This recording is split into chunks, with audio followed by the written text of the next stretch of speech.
Hey everyone, welcome back to the Peacock Podcast, a little video cast where I'm talking about the games I've been playing lately. I'm just starting to get my stride now.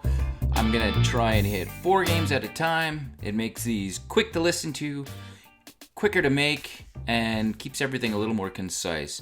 So without a further word of ado, let's just jump right into it. The first game I want to talk about is a roll and write game called Fleet the Dice Game.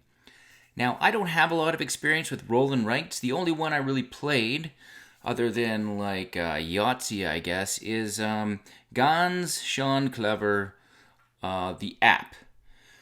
So I'm on this Dice Tower Slack group, and everyone is raving about Fleet the Dice Game. So I just bought it on a whim, and I really enjoyed it. I played this with my girlfriend and son, played 2 games of it, and you're rolling dice. You're going to have like a fishing phase and a town phase. So you're going to roll your fishing dice the first time, and everyone's going to draft a dice. And depending on what dice you pick, you're going to check off something on your notepad.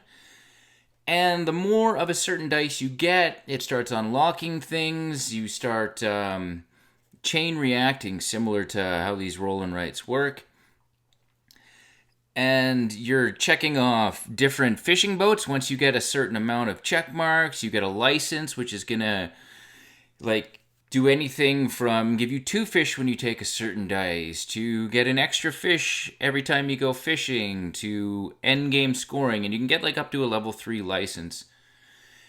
Meanwhile, you've got your town phase, and you can draft certain dice to put check marks beside certain buildings. When they get complete, you get other bonuses. The game plays over 10 rounds, and 3 players, it plays in 30 to 45 minutes, I think. Probably closer to the 30-minute mark once everybody is jive with the game and how it plays. Everybody really enjoyed it. My girlfriend's asking to play it again, and I am more than happy to. So if you want a good, meaty, roll and write game, I really recommend Fleet the Dice Game. The next game I'm going to talk about, I also bought on a whim from...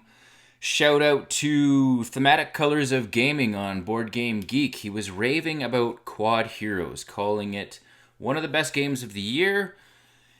It's been described as Super Smash Bros. Meets Mario Kart meets The Legend of Zelda. So there's different modes you can play, and you got a racing mode, you got a battle royale mode where you're trying to knock everyone off the cliffs, and then you have an adventure mode where you're going out trying to collect things. It's got a very unique mechanic. Everyone has this little square miniature. They all come nice and washed. And you're going to have a move available depending on what side you tumble onto. So at the start of your turn, you have to tumble on one of your 4 orthogonal spaces. The side that's pointed up will dictate what move you can do. So you've got like a jump move, you've got a slide, you've got a diagonal. So you've got a second duplicate of your mini, so you can kind of plan out your moves. Like, okay, so I'm like this. If I tilt that way on my turn, I'll be able to do this, and then I can do that. Meanwhile, you're upgrading the distance you can move. You're upgrading, you might unlock special powers when you use a certain dice face. There's cards that you can get that really opens up the game. It's very take that in a way that you get things to mess with other players. There's spring traps that'll send you launching. There's teleporters. There's walls. You can break walls. There's 200 little tokens. Now, other than it being a bit of a bear to set up beforehand, I am not disappointed with my $100 purchase of this Kickstarter edition of the game. So thanks for recommending this one. They also have a co-op mode, which I haven't even tried yet. But the game is beautiful. It's kind of... got that mechs versus minions production, not quite at that level, but pretty darn close. It's not quite programmable movement, but it's got a flavor of that. So games like Robo Rally, this just outright slaughters. I really like this game. My son loves it. It's got some big decisions you can make based on what you can do on your turn. So, you could be sitting there going, oh, okay, on my turn, I'm going to do this. And there's not really player elimination. If you die, you respawn. You might drop what you're carrying. With the exception of the Battle Royale mode. You're basically all playing in this little map that's surrounded by cliffs everywhere. If you roll into another Quodd hero, you always push them. And then there's cards that can push people. You can set up traps, but anytime you fall into a cliff, you lose one of your lives. The last player left standing is the winner. Super fun game. Next, I'm going to talk about a game that I haven't busted out in ages, probably well over a year. Well over a year. And when this game launched, I was ravenous for it. I wanted to play it all the time. I love the mechanics. And that game is Dead of Winter. So I had game night. I decided, man, this'll be a really good 5-player game. So we played the long night. We didn't use the the bandits that go around or the Raxon Factory, although I've tried those the one other time I played the long night. And this might have been my best play of the game. Everyone is right into it. Everyone is definitely up for playing it again. We had 2 of the 5 players actually win the game, and there was a traitor in this game, but he couldn't bring himself to turn against the group. So the traitor just did everything he could to help the group win and kind of self-sacrificed himself.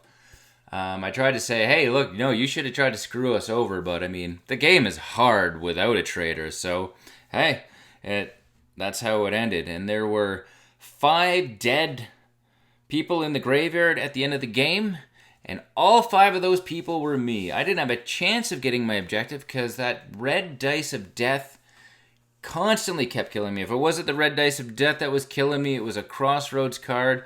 Every time you die, you lose the items you had, so you spend half the game acquiring these cards. Your guy dies, there goes your hand of cards. Well, at least when you lose your last guy, there goes your whole hand of cards. And if a guy's equipped with something and he's out of the colony, that card gets shuffled back into the deck. But Dead of Winter, I was reminded why I enjoy the game so much. It's definitely one I gotta get out at least a few times a year. It was fun. And the last game I'm going to talk about is this year's Codenames. Everybody's raving about it. It's a fantastic game that you can bust out in almost any situation, and of course that game is just one. This is a co-op word game where everyone takes turns being the clue guesser. So you've got a card face up on a little mini plastic easel in front of you. All the other players can see this card with 5 words on it, and you're just going to say a number, 1, 2, 3, 4, or 5. Whatever number lines up with the word on that particular card, that's what everyone is trying to give you a clue for. So everyone else writes down their clue with a dry erase marker on their little plastic easel. When they're ready to flip it around, the guesser closes his eyes so he can't see. If any of the clue givers put down the same word or a very similar word, like prince and princess would cancel each other out, they flip theirs face down and you don't get to see what their clue was. This is why, you're deterred from using the most obvious words, because if everybody's going to go for the obvious, the clue guesser has nothing to work with. And you've got a deck of 13 cards. You're basically rating yourself on how many cards you can succeed at, right? And there's a rating system. Like 2 to 3, it's like, you better try again. 6 to 7 out of 13 is average. If you can break 8 or 9, then you're really doing good. And then the more you play with the same group, similar to Codenames, the more in sync you get with everyone. So by our third game, we went from getting 2 or 3 out of the 13 to hitting average pretty consistently. But it plays like in half an hour. A round is like 2 minutes long, right? Everyone's writing down a word. But I love it. I'm so happy I got this game, and it deserves all the party game praise it's getting. It's a little bit more of a party game than Codenames, because with Codenames, everyone's just concentrating on the board, right? Nobody's talking or anything like that. This one's a lot more hooping and hollering and laughing. Now, I love Codenames, don't get me wrong. I love it, love it, love it. But this one is, on par with it. So that's just one for $15 to $25 little party game. Highly recommend. And that's all the games I'm going to talk about this time. And I did want to pose a question. Now, sometimes I'm looking at my shelf and I'm like, I should get out Batman or Conan. And then I think, my God, there's so much content for this game. It's going to take me forever to go through everything and set it up. So I just kind of pick a different game. I'd almost be better off just having the base game, because I can pop the lid, put everything on the table. It's way less work.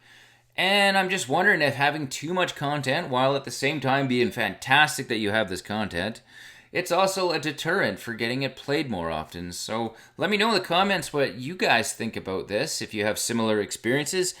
And I'll get back at you next time, where I'm going to talk about Shards of Infinity, Mythic Battles Pantheon, which I've talked about a lot, but my girlfriend is just loving it, and we're playing it like, a few times a weekend at this point.